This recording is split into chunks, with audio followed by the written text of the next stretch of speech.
नमस्कार फ्रेंड्स, अगर सफल होना है तो अच्छी आदतें डालें। चार्ल्स हुडिक की किताब द पावर ऑफ हैबिट ने आदतों के स्वरूप, आदतें कैसे बनती हैं, आदतें कैसे बदला जा सकता है और ये हमारे लिए कैसे ज़रूरी है, इस बारे में उन्होंने ये एनालिसिस किया है।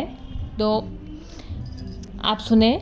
सबसे पहला तो है कि आदतें कैसे बनती हैं, आदतें कैसे निर्मित होती हैं। ये साइंटिस्ट कहते हैं कि हमारा दिमाग लगातार ऐसे तरीक़ों को तलाशता रहता है जिससे उसे कम से कम प्रयास करना पड़े। हमारा ब्रेन किसी भी रूटीन को एक आदत बना सकता है ताकि वो अपनी ऊर्जा बचा सके। कम से कम प्रयास करने की उसको यह इंस्टिंक्ट उसके लिए बहुत ज़रूरी है। दूसरा ये है कि ब्रेन के ऑटोमेटिक रूटीन, जब हम नींद में होते हैं तब भी हमारे ब्रेन का एक हिस्सा आदतें बनाता रहता है। चंकिंग की प्रक्रिया के माध्यम से हमारा ब्रेन रोज़मर्रा की गतिविधियों जैसे दांतों को ब्रश करना, जूतों के फीते बांधना, कंघी करना आदि एक ऑटोमेटिक रूटीन में बदल देता है। तो इतना तो हम समझ गए हैं कि आदतें बनाना ब्रेन के लिए ज़रूरी है, पर उससे आगे क्या। तीसरा है हैबिट लूप के 3 चरण। ब्रेन 3 चरणों में आदतों का निर्माण करता है, ये हैबिट लूप कहलाती है। और इसके 3 चरण हैं, क्यू, रूटीन और रिवार्ड। क्यू एक ट्रिगर है जो हमारे ब्रेन को ऑटोमेटिक मोड में जाने को कहता है। इसके बाद रूटीन का निर्माण होता है। सबसे अंत में ब्रेन का यह विश्लेषण करता है कि यह लूप भविष्य में याद रखने योग्य है या नहीं, यानी उससे उसे कोई रिवार्ड मिला है या नहीं।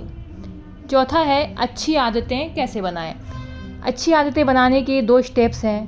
पहली एक क्यू खोजें और दूसरी रिवार्ड को परिभाषित करें। जैसे अगर आप सुबह दौड़ लगाने की आदत डालना चाहते हैं तो यह ज़रूरी है कि आप एक सरल क्यू चुनें, जैसे कि बिस्तर के पास रनिंग के दौरान पहनने वाले कपड़े रख देना और फिर खुद को रिवार्ड देना, जैसे दोपहर को एक ट्रीट।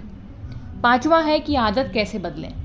अध्ययन बताते हैं कि आदतों को बदलना मुश्किल है, लेकिन उन्हें सुधारना जरूर संभव है। जैसे आप चाहें तो पुराने क्यू और पुराने रिवार्ड को यथावत रखते हुए अगर उसमें एक नया रूटीन शामिल कर दें तो आप अपनी आदत को सुधार सकते हैं। इस तरह हमारे लगभग किसी भी प्रकार के व्यवहार में बदलाव लाया जा सकता है। 6वां है सामूहिक प्रयास कारगर।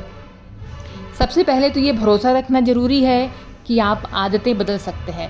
अगर आप क्यू और रिवार्ड को यथावत रखते हुए रूटीन में बदलाव लाने की कोशिश करते हैं तो बेहतर होगा कि किसी ग्रुप की मदद से ऐसा करें, जिससे आपका विश्वास बढ़े। एक जैसी समस्याओं को सुलझाने की कोशिश कर रहे लोगों का समूह किसी व्यक्ति के निजी प्रयासों की तुलना में अधिक सफल रहता है। एक साधे सब सधे का रूल।